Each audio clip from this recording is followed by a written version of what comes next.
Okay, Brian, I'm going to switch gears to this is Brian's favorite company we're going to talk about right now. Biogen. Brian was in a bad mood last week after Biogen won FDA approval of its Alzheimer's disease drug. Not because, well, there were all kinds of reasons why, but okay. So Brian, so here's the story that I noticed this week. So the nonprofit Alzheimer's Association was a big supporter of FDA approval for Biogen's Alzheimer's disease drug, Aduhelm. And so now that the FDA has approved the drug, though, Biogen appears to have made an enemy out of this top supporter. So what happened in this situation? How does this potentially impact Biogen going forward? Yeah, the association is upset about the $56,000 per year price tag. I mean, I'm on the record as saying I don't think the drug should have been approved, but I'm more upset with the FDA than I am with Biogen. You know, Biogen's a company, they want to make money. So I don't have a problem with them submitting the application. I have more problem with the FDA giving it accelerated approval when I don't think that was the right thing to do. I think they should have made Biogen go back and run a third study to prove their hypothesis.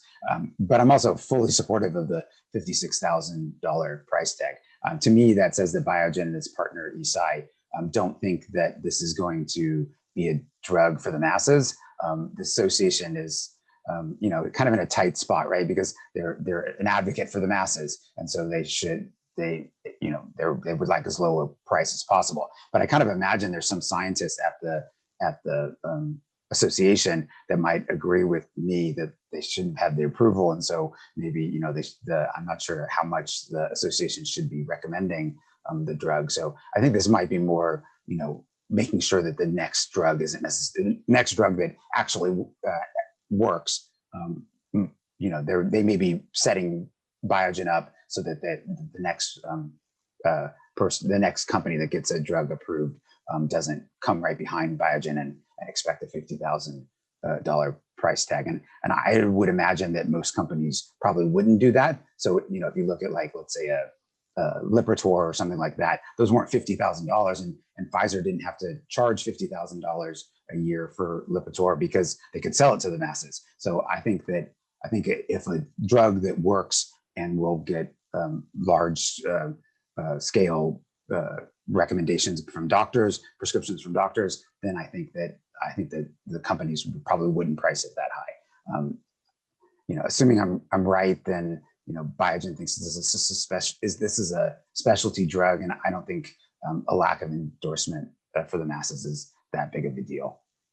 I should also note that Biogen can price the drug lower at some point in the future if they get additional sales, and that sort of justifies use for the masses.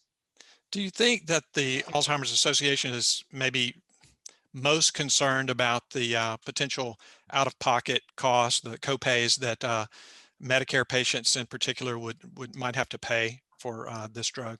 Yeah, I mean that's a big problem here because it's an infused drug. So instead of going under Medicare Part D as in drug, it goes under Medicare Part B, and so then that has a much higher copay than the Medicare Part D does. And so I think that's probably a big problem. Although there's not much that Biogen can do about that because it's infused. It's got to be that way.